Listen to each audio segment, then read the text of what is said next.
my love, so don't give away. In another woman that can take your spot, my love.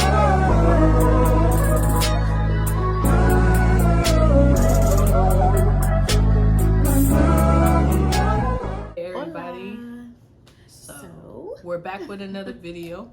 Yes. So today we're going to talk about the things that no one told us. Or no one prepared us for. No, seriously. As a first-time mom. Yes. And we just want to share little bits and pieces with you guys. There you go. So we're gonna tell y'all our honest experience, because we just had to go through it, and we're still going through it. Yes. But yeah, let's start. The first experience that we've been through as first-time moms that we felt like we weren't prepared for was when we made the decision to do a circumcision for our baby boy. Yeah. And we made that decision just based off tons of research and just based off of our personal decision making.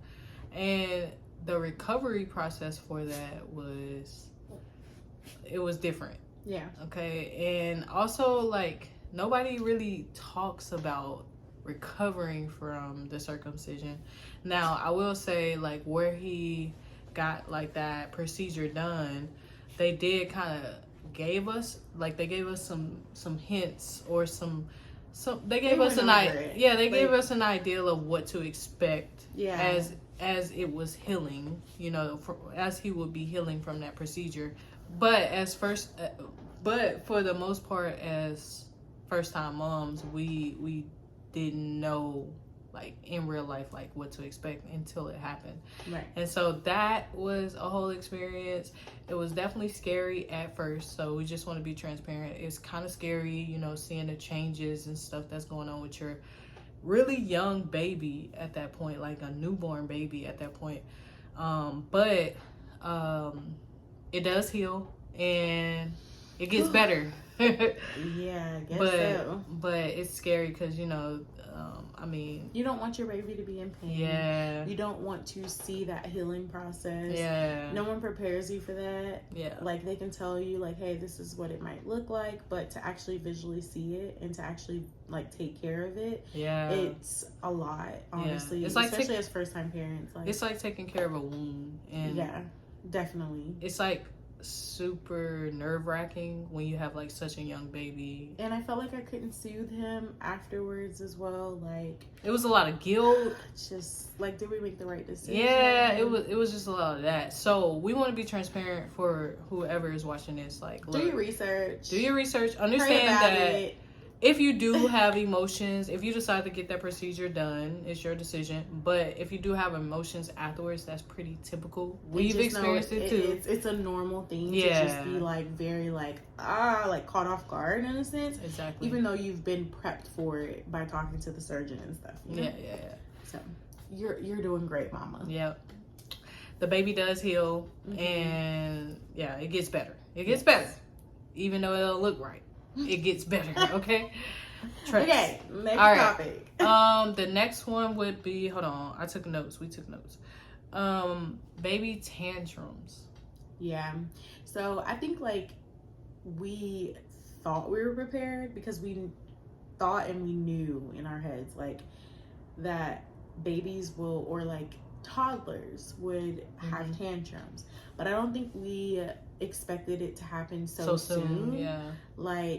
Your baby will literally have their own personality straight out of the womb. Okay? Yes. And they will grow, each baby will grow individually at their own pace, in their own way. And I feel our baby, he literally became a young little boy very soon after birth. I would say the tantrums really been starting to 4 months? 4 months. Yeah, I would say 4 months and older. He would just be very adamant, and he knew what he wanted, when he wanted, and how he wanted it. And if we tried to stop him, even if it was in a way where it was us protecting him from something, they don't know. Exactly. And so he just have to kind of he gets get emotional, and he really gets in his feelings and very very upset. And so the tantrums do start. So now that he's 9 months going on 10, like he will like throw his head back and like really like yell out, make noises, do the fake coughing thing, which is another thing that no one prepared us for. Like no one told us like, yeah, you know, your kids will act like there's something wrong with them, but really there's not. You know, outside of like the normal noises that babies make when they're first born and stuff, and it's like, oh my gosh, are you okay? And then there's the noises that they make that they know they can get a reaction from.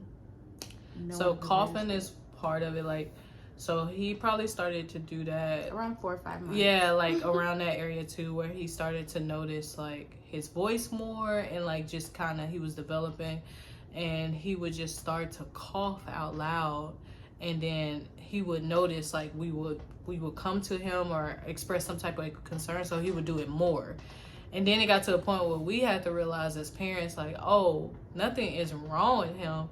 He's just doing that to get our attention, or he's just doing that in general. And our pediatrician also told us this as well. So it's not like it's something that we're like just trying to brush under the rug. Like, no, like we actually got him checked and everything. And his pediatrician is very sure that it's something that he was going to grow out of. Yeah. Which he did for the most part, but now he's started it back up, you know.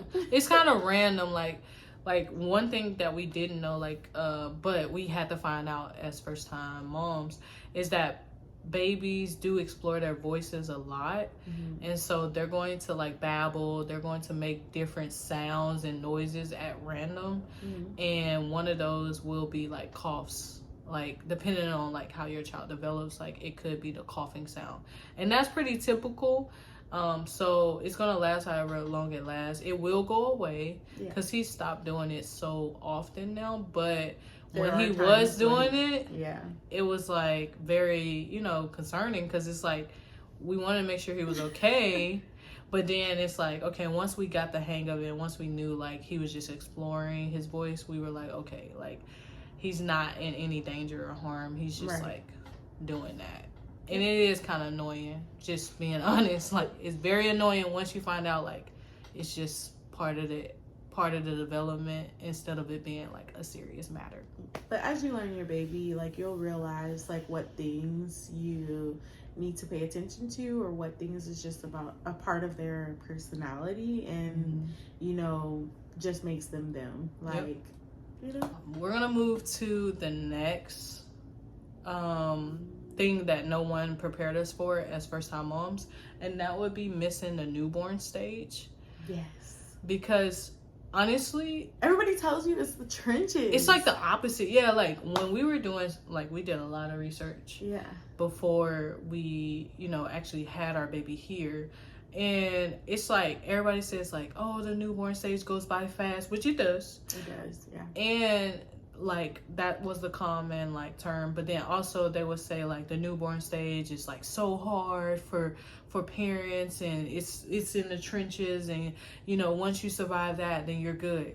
And it's just like, and don't get us wrong, like it definitely is hard, but compared to now, like the times where they're like more active, they're crawling, they're pulling up on things, you have to baby proof the household, like like it's nothing so much. Like we were looking back on pictures of like how he was, and like just how peaceful, the sweet, how quiet, innocent, just like serene baby that he was when he first was born.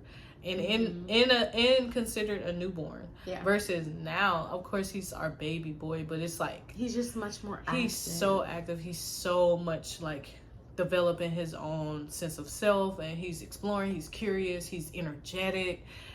It's a lot. You know what I'm saying? Keep in mind, these are all things like for our baby. Yeah. Of course, everybody's baby will be different. For sure. But for our baby boy, this is what we've noticed. He is very outgoing personality-wise, but also very determined, very strong-minded, and very exploratory. Yeah. Like, he's just he's not afraid of anything. Baby, like he just wants to, he's so curious, like, so he just wants to touch and like get into everything. And I mean, that's probably typical of his development right now, but it's just a lot compared to newborn. Newborn, we look back on pictures to verify it.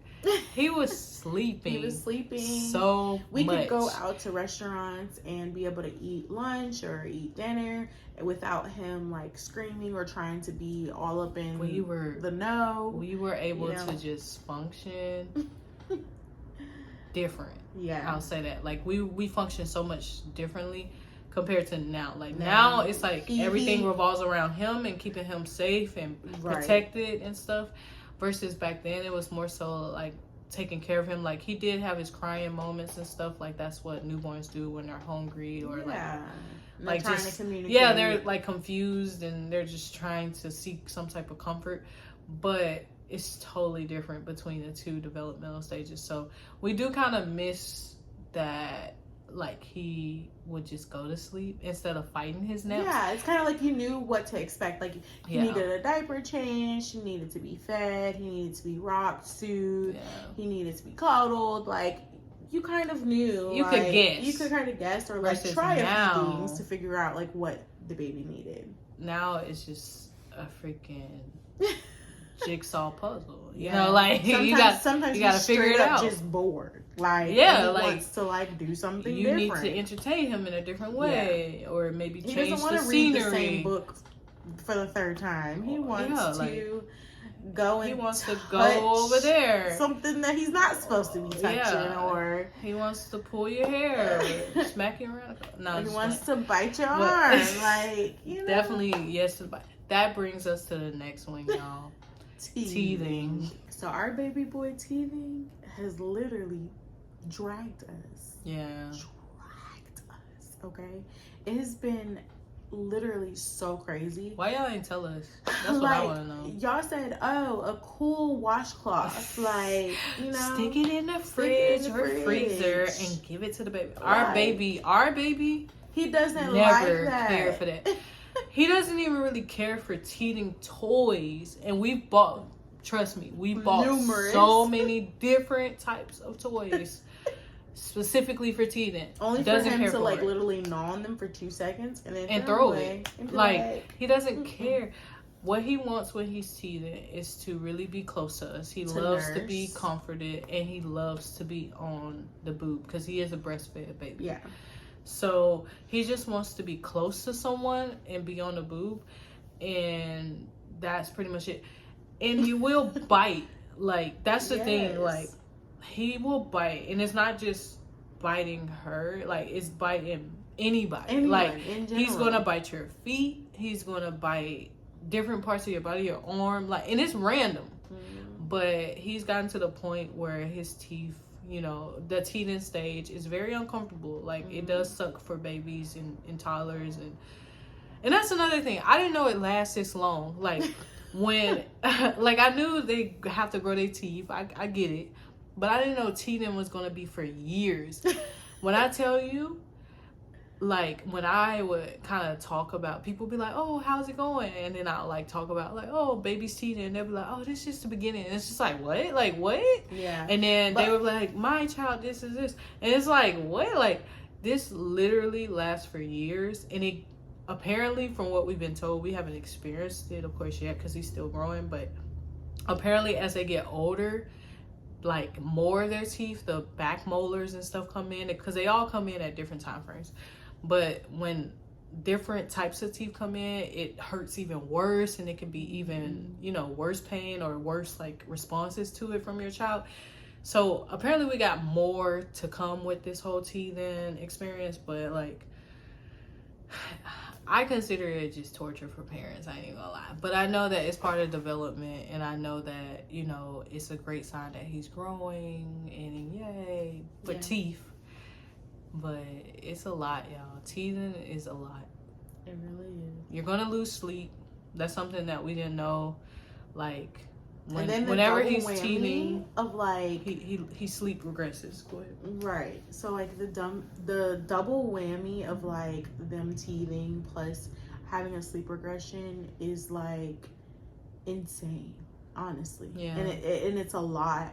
And I think like what we didn't realize was like him starting to sleep through the night would literally revert back to all the way to the beginning. Like, I'm thinking like, okay, maybe he'll have a few difficult nights, but not like every single night waking up just as much as he did when he was a newborn, or like, you know, like I just wasn't prepared for that, honestly and truly. If people say, oh yeah, they're gonna go through a sleep regression or teething, whatever, but it's like, what does that look like? Like, tell us, what does that look like? And essentially, essentially what that is like, if you have your baby sleeping like long stretches throughout the night, when they're going through a sleep regression, they may wake up way more frequently.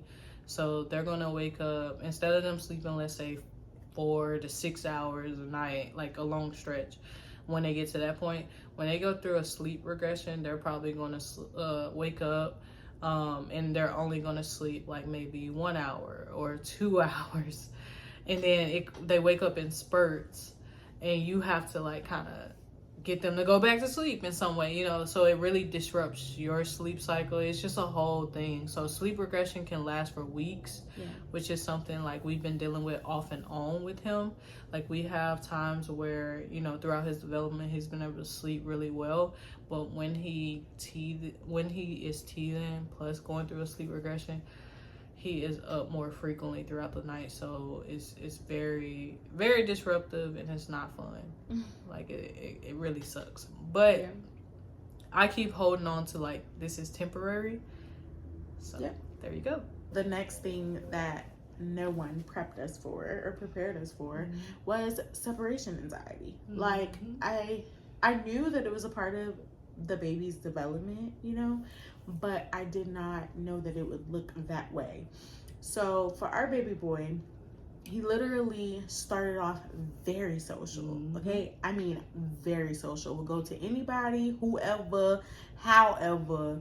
If people were smiling and wanting to hold him, he would go. Okay, but then there was a whole 360 that happened where he literally did not want to be in anyone's arms other than Simone's and I, like either one of us. If it wasn't us, he wasn't messing with it. Okay, no one prepared us for that because we felt like such bad parents in a sense. Like, what in the world did we do? Like, why is our baby like not wanting to be social? You know? But our pediatrician told us after, our baby, I feel like, has always been kind of a little bit ahead. So like each appointment we would be told something that he would be doing.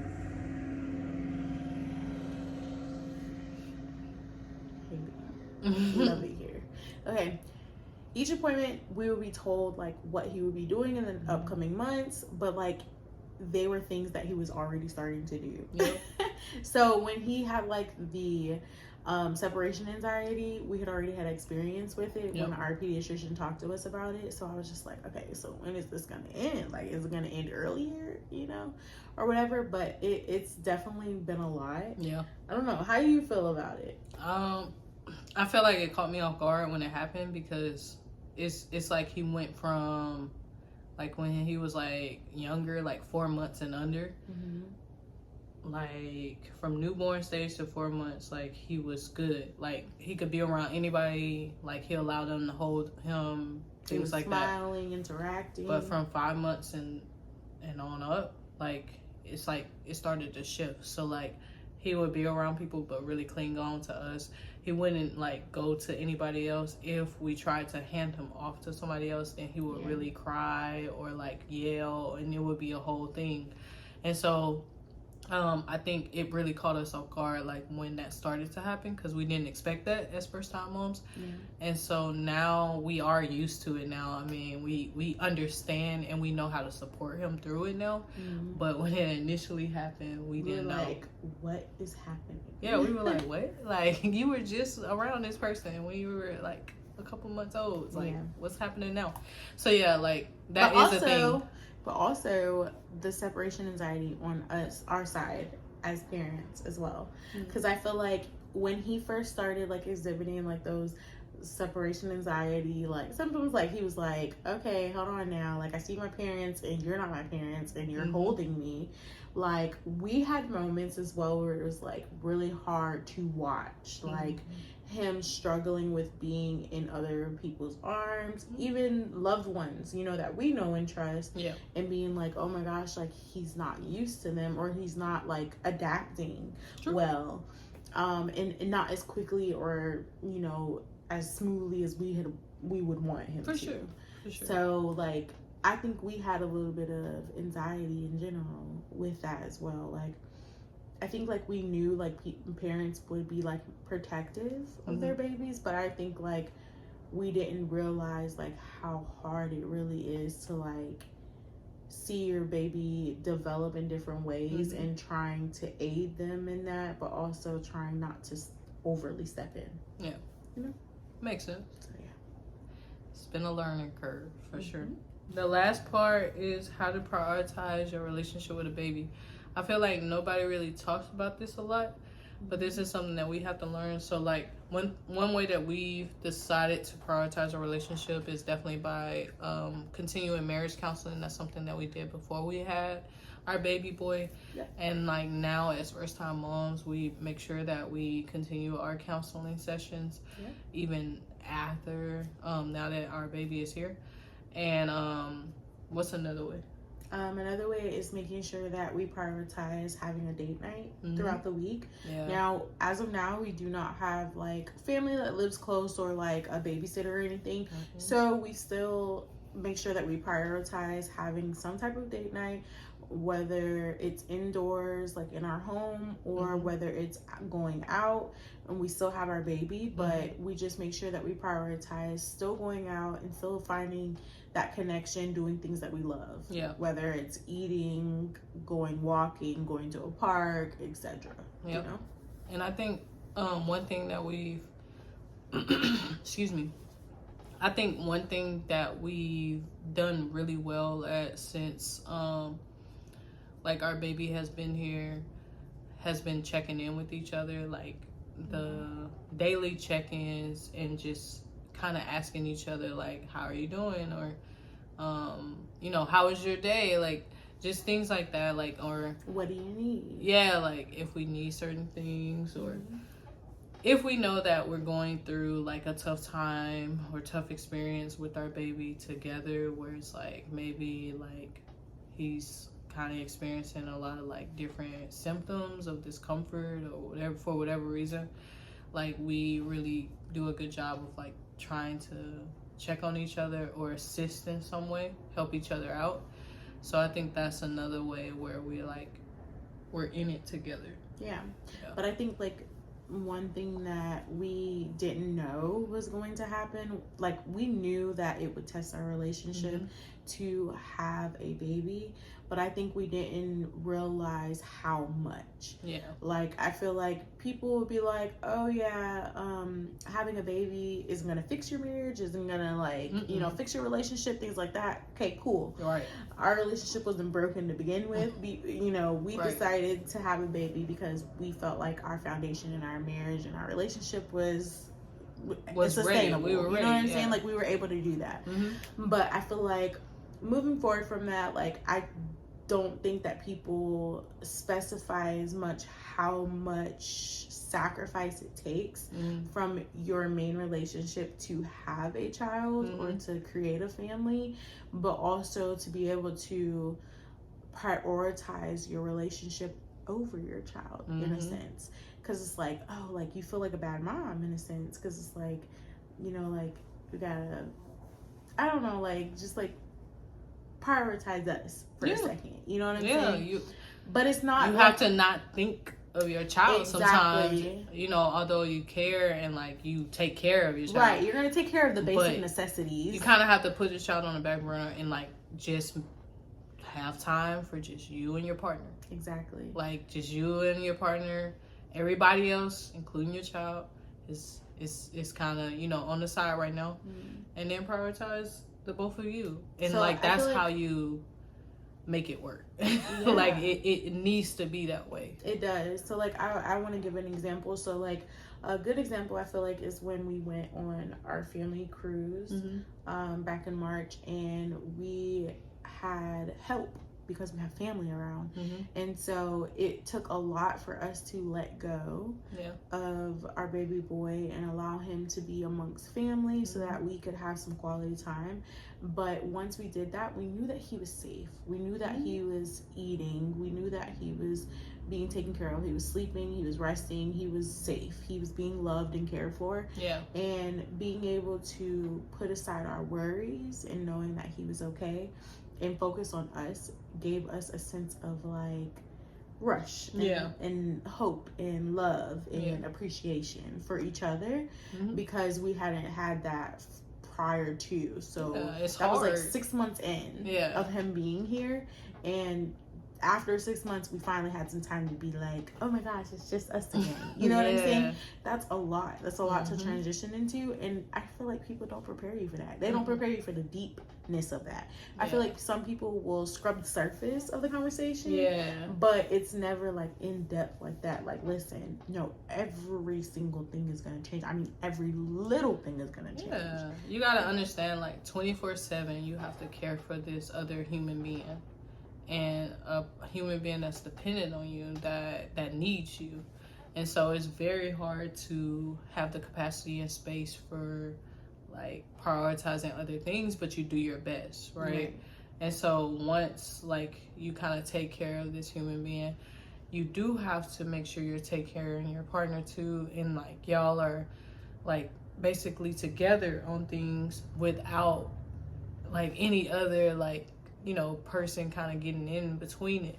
And so like we had to kind of learn that, and we've been like continuously practicing that. Like it hasn't been easy, it's been very challenging, but it's something that we're up for the challenge for.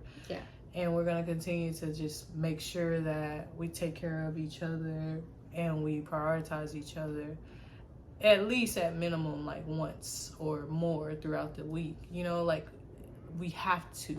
You literally have to make time. Happy mom, happy household. There you go. You know, so the date nights have been helpful. The daily check-ins have been helpful, and just being willing to assist. So I know if she say, babe, like I need you, or if I tell her like, hey, I need this, then we show up for each other. You know, and that has really made a difference in our marriage and our relationship now that we have a baby. So I want every mom and every dad even to understand that like it's not the prettiest journey, but it is very well worth it. It's so worth it. You know what I'm saying? So if we could do it all over again, would we? Absolutely. We definitely would. Even with me having a very traumatic in my head labor and delivery, very much worth it. Another one. Yeah. That's what we're on, like, Cali voice, another one. Yeah, we would definitely do it again. So, like, by all means, we want you to know, like, this is definitely worth it for us, but we also want to be transparent. Like, there was a lot of things that we didn't know before we became first-time moms, or, like, just full-time parents.